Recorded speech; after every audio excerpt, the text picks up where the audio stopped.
You know how it's often the small, unnoticed moments that truly reveal how close people are? Not the big, obvious gestures, but those subtle, blink and you miss it interactions. Those are where the real connections lie. Well, while rewatching their Salon Drip interview, I caught one of those moments between Jung So-min and Jung Hae-in that I hadn't noticed before. For some, it might seem like nothing, but to me, it shows just how close they really are.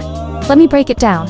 Remember when Ji-eun asked if she could use the restroom and So-min immediately offered to join her?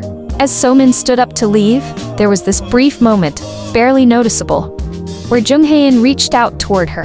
It looked like he was about to call her attention to something. His hand got so close, but he stopped himself before actually touching her and pulled back.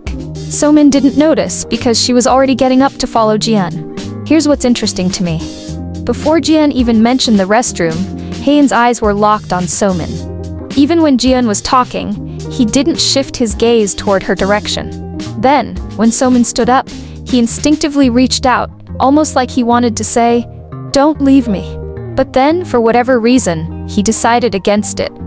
To me, the fact that he reached out without thinking shows how comfortable and close they are. It's like his first instinct was to get her attention, but he thought better of it at the last second. Maybe he didn't want to make it obvious, or maybe he realized it wasn't necessary.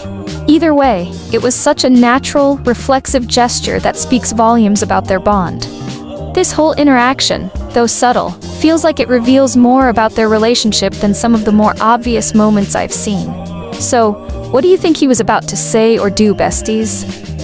Do you think he didn't want to be left alone? Or was it something else?